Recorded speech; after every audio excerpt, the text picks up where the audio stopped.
Number 1, प्रारंभिक primary. अपराध एक आवश्यक बुराई है।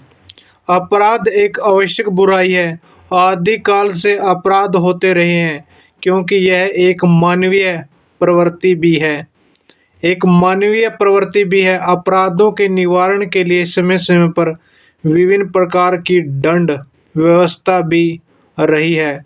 कभी प्रतिरोधात्मक दंड का प्रचलन रहा है तो कभी प्रतिशोधात्मक, लेकिन दंड देने के लिए सार्वभौमिक सिद्धांतों का अभाव रहा है। कभी अत्यधिक दंड देने की प्रवृत्ति रही है तो कभी न्यूनतम दंड के संबंध में कभी प्रतिवादी की ओर झुकाव रहा है तो कभी अभियुक्त की ओर। यही स्थिति जमानत की रही है। ये सब कारण है कि मनसब अली बनाम इरसान के मामले में उच्चतम न्यायालय को यह कहना पड़ा कि ऐसा कोई भी आदेश पारित करते समय व्यक्ति के अधिकार एवं समाज के हित, right of in individual and interest of society को ध्यान में रखा जाना चाहिए। इस प्रकार स्टेट ऑफ उत्तर प्रदेश बनाम किशन के मामले में उच्चतम न्यायालय द्वारा यह कहा गया कि दंड का उद्देश्य समाज की सुरक्षा करना तथा अपराध का निवारण करना होना चाहिए। मामूली आधारों पर दंड में कमी किया जाना यथोचित नहीं है। Objective of the avoiding sentence is to protect society and deter criminal, full stop, taking liberal attitude by imposing marriage sentence or taking to sympathetic view merely on count of the lapse of time is not proper। उच्चतम न्यायालय के उपयुक्त मत से दंड शास्त्रों के phenology एवं दंड प्रक्रिया संहिता का महत्व एवं दायित्व बढ़ जाता है। विधि दो प्रकार की होती है, मौलिक विधि एवं प्रक्रिया विधि। विधि दो प्रकार की होती है, मौलिक विधि एवं प्रक्रिया विधि। मौलिक विधि वह है जो अधिकारों एवं कर्तव्यों को परिभाषित करती है। मौलिक विधि वह है जो अधिकारों एवं कर्तव्यों को परिभाषित करती है अथवा उनकी विवेचना करती है। प्रक्रिया विधि वह है जो मौलिक विधि को प्रवर्तित करने के लिए कार्यवाही का निर्धारण करती है। विधि दो प्रकार की होती है, मौलिक विधि और प्रक्रिया विधि। मौलिक विधि व प्रक्रिया विधि। मौलिक विधि वह है जो अधिकारों एवं कर्तव्यों को परिभाषित करती है अथवा उसकी विवेचना करती है। प्रक्रिया विधि वह है जो मौलिक विधि को प्रवर्तित करने के लिए कार्रवाई का निर्धारण करती है। सामंड के अनुसार प्रक्रिया विधि विधि की वह शाखा जो विवाद के क्रम को प्रशासित करती है अथवा नियंत्रित करती है। साइमंड ने ही आगे कहा, प्रक्रिया विधि वास्तव में कार्रवाई की विधि को कहते हैं। प्रक्रिया विधि वास्तव में कार्रवाई की विधि को कहते हैं। कार्रवाई शब्द को यह व्यापक अर्थों में प्रयुक्त किया गया है जिसके अंतर्गत सिविल एवं आपराधिक समस्त कार्रवाई आ जाती है। भारतीय दंड संहिता संपत्ति अंतरण अधिनियम और मौलिक विधियां हैं, जबकि दंड प्रक्रिया संहिता सिविल प्रक्रिया संहिता है। भारतीय साक्ष्य अधिनियम आदि प्रक्रिया विधि है। भारतीय साक्ष्य अधिनियम आदि प्रक्रिया विधि है। भारतीय साक्ष्य अधिनियम आदि प्रक्रिया विधि है। दंड प्रक्रिया संहिता का विकास। दंड प्रक्रिया संहिता का विकास भारत में प्रथम बार 1898 ईस्वी में व्यवस्थित रूप से दंड प्रक्रिया संहिता का निर्माण किया गया। दंड प्रक्रिया संहिता का विकास भारत में प्रथम बार 1898 में व्यवस्थित रूप से दंड प्रक्रिया संहिता का निर्माण किया गया। दंड प्रक्रिया संहिता का विकास भारत में प्रथम बार 1898 में व्यवस्थित रूप से दंड प्रक्रिया संहिता का निर्माण किया गया। यह जम्मू कश्मीर, नागालैंड तथा असम के जनजातीय क्षेत्रों को छोड़कर समस्त भारत पर प्रयोज्य थी। इस संहिता में भी समय समय पर केंद्रीय तथा राज्य विधायकों द्वारा पारित विभिन्न अधिनियमों द्वारा संशोधन किए गए। इसमें केंद्रीय विधायिका द्वारा सन 1923 एवं 1955 में किए गए संशोधन महत्वपूर्ण है। सन 1955 में संहिता में किए गए संशोधन अत्यंत विस्तृत एवं प्रक्रिया को सरल बनाने तथा यथासंभव शीघ्र विचरण की व्यवस्था करने वाले थे। इनके अतिरिक्त राज्य विधायिकाओं द्वारा विस्तारीय संशोधन किए गए, जिनका मुख्य उद्देश्य न्यायपालिका को कार्यपालिका से पृथक करना था। जैसा कि संविधान के अध्याय 4 में राज्य के नीति निर्देशक सिद्धांतों के अंतर्गत वो बंद किया गया है। लेकिन इन संशोधनों के पश्चात भी सन 1998 की दंड प्रक्रिया संहिता के प्रावधान व्यावहारिक रूप से अपरिवर्तनीय ही रहे। सन 1955 में प्रथम विधि आयोग की स्थापना तक इनमें महत्वपूर्ण परिवर्तन करने के कोई प्रयास नहीं किए गए। 1955 में प्रथम विधि आयोग नियुक्त किया गया था। 1955 में प्रथम विधि आयोग नियुक्त किया गया और इसे सिविल एवं आपराधिक विधि के न्याय प्रशासन के सुधार के संबंध में प्रतिवेदन प्रस्तुत करने का कार्य सौंपा गया। सन 1955 में आयोग ने सिविल एवं आपराधिक न्याय प्रशासन में सुधार के संबंध में अपना 14वां प्रतिवेदन प्रस्तुत किया। यद्यपि इसमें दंड प्रक्रिया संहिता के प्रावधानों में संशोधन करने के लिए अनेक सुझाव दिए गए थे, लेकिन यह पूर्ण नहीं थे। अतः एक बार पुनः आयोग को यह कार्य सौंपा गया। इस बार आयोग ने संपूर्ण दंड प्रक्रिया संहिता की परीक्षा की एवं उसके पुनरीक्षण का एक विस्तृत प्रतिवेदन तैयार कर फिर से सितंबर सन 1969 में प्रस्तुत किया। आयोग द्वारा प्रस्तुत प्रतिवेदन पर शासन द्वारा सत्कर्ता से विचार किया गया और दिनांक 12 सितंबर 1973 को लोकसभा ने इसे दंड प्रक्रिया संहिता में 125 संशोधनों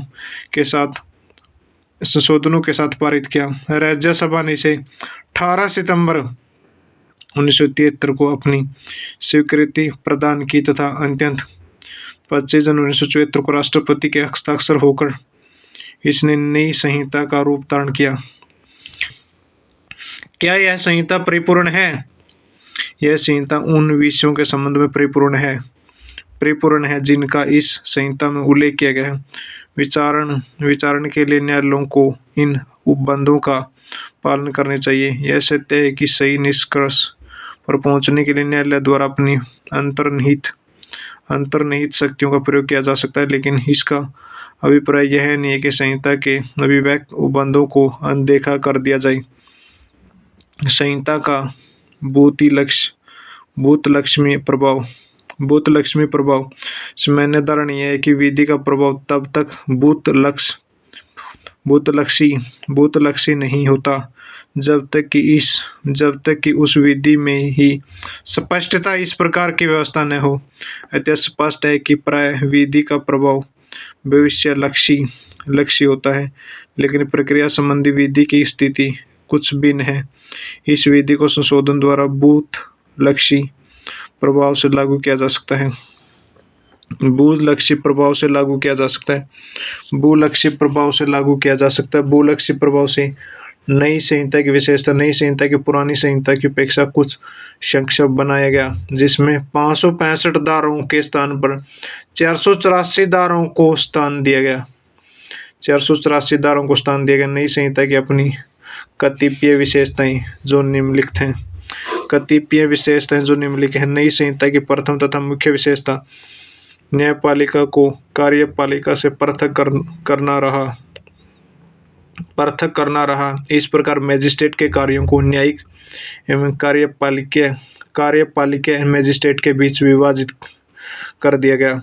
आपराधिक मामलों में आरोप पत्र पुलिस द्वारा न्यायालय में 60 दिनों में प्रस्तुत करना होता है और ऐसा नहीं किए जाने पर अभियुक्त को जमानत पर छोड़ दिए जाने का प्रावधान किया गया है। आपराधिक मामलों में आरोप पत्र पुलिस द्वारा न्यायालय में 60 दिनों में प्रस्तुत करना होता है और ऐसा नहीं किए जाने पर अभियुक्त को जमानत पर छोड़ दिए जाने का प्रावधान किया गया है। विचारण के दौरान कारावास में विचरण के दौरान कारावास में व्यक्त हुए समय को न्यायालय द्वारा किए गए कारावास के दंड में से कम कर दिया गया है। कम कर दिया गया है। क्या कर दिया गया है? कम कर दिया गया है। 13 रिमांड के दौरान कारावास में व्यतीत हुए समय को न्यायालय द्वारा किए गए कारावास दंड में से कम कर दिया जाता है। आपराधिक अभियोग के लिए प्रथम बार एक निश्चित समयावधि का निर्धारण किया गया और ऐसी समयावधि के पश्चात कतिपय अपवादों को छोड़कर अभियोजन संस्थित नहीं किया जा सकता। संस्थित नहीं किया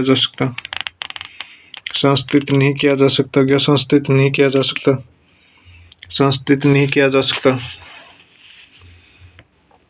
दंड प्रक्रिया संहिता संशोधन अधिनियम 2008, दंड विधि संशोधन अधिनियम 2013 एवं दंड विधि संशोधन अधिनियम 2018 द्वारा दंड प्रक्रिया संहिता संशोधन अधिनियम 2008, दंड विधि अधिनियम 2013 एवं दंड विधि अधिनियम 2018।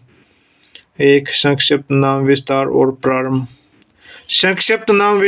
प्रारंभ। प्रारंभ 1 इस विधि का संक्षिप्त नाम दंड प्रक्रिया संहिता 1973 है। दंड प्रक्रिया संहिता 1973 है। इसका विस्तार संपूर्ण भारत पर है, परंतु इसे संहिता के अध्याय 8, 10 और 11 से संबंधित उपबंधों से भिन्न उपबंध नागालैंड राज्य को जनजातीय क्षेत्रों को लागू नहीं होते, किंतु संबंध राज्य सरकार अधिसूचना द्वारा ऐसे उपबंधों या उनमें से किसी को यथास्थिति संपूर्ण नागालैंड राज्य या ऐसे जनजातीय क्षेत्र अथवा उनके किसी भाग पर ऐसे